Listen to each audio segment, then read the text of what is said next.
सब सुन रहल छी आरएमपी स्टूडियो के शानदार प्रस्तुति। आरएमपी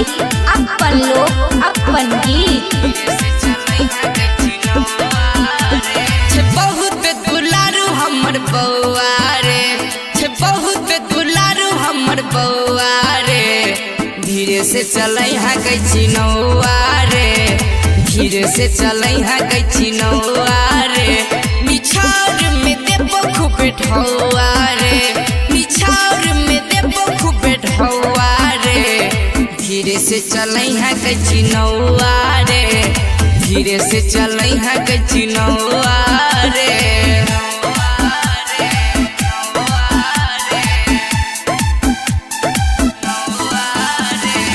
म्यूजिक डायरेक्टर इनरजीत बाबू।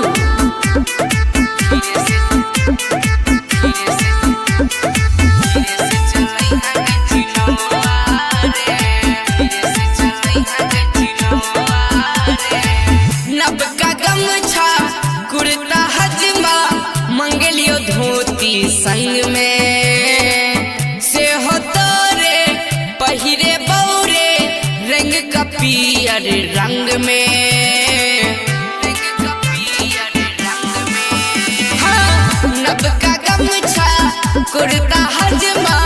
मंगलियो धोती संग में से हो तोरे पहिरे बौरे रंग का पियर रंग में,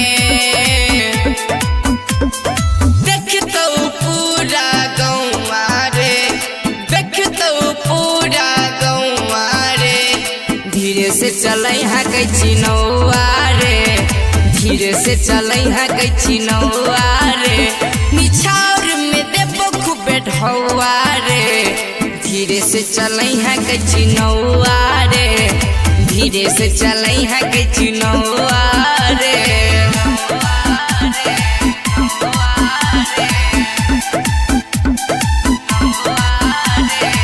अखन अहाँ सब सुन रहल छी आरएमपी स्टूडियो के शानदार प्रस्तुति। आरएमपी अपन लोग अपन गीत। नहीं हो दस तू हेरे हजमा भेट तो तोराई नाम रे, बउआ के सुन दूनु मौसी तोरे देबो दान रे, तोरे देबो दान रे, हाँ नहीं हो दस तू हेरे हजमा भेट तो तोराई नाम रे, बउआ के सुन दूनु मौसी तोरे देबो दान रे, देबो मामियो जे खूबे छै कमौआ रे, देबो मामियो जे खूबे छै कमौआ रे, धीरे से चलै है कैची नौआ रे, धीरे से चलै है कैची नौआ रे, निछावर में देबो खूबे ढौआ रे, धीरे से चलै है कैची नौआ रे, धीरे से चलै है कैची नौआ रे।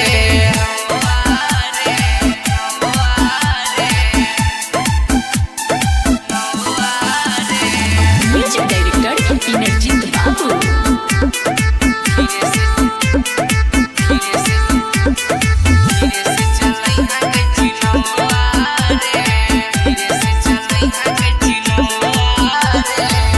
अब तू कथी ले हेरे हजमा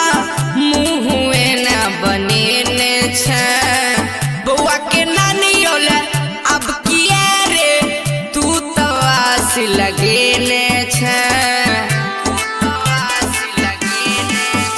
हाँ, अब तू कथी ले हेरे हजमा मुँहे न बनेने छ, बउआ के नानी ले अब किया रे तू तो आस लगेने छ, नौनिया कद तो थौआ रे, नौनिया कद तो थौआ रे, धीरे से चलै है कैची नौआ रे, धीरे से चलै है कैची नौआ रे, निछावर में देबो खूबे ढौआ रे, धीरे से चलै है कैची नौआ रे, धीरे से चलई है कैची नौआ रे। RMP स्टूडियो के लाल बटन दबाकर सब्सक्राइब करी, संग ही बेल आइकन के दबाना नहीं बिसरी, ताकि अपने सबक समक्ष नव प्रस्तुति अभित रहे।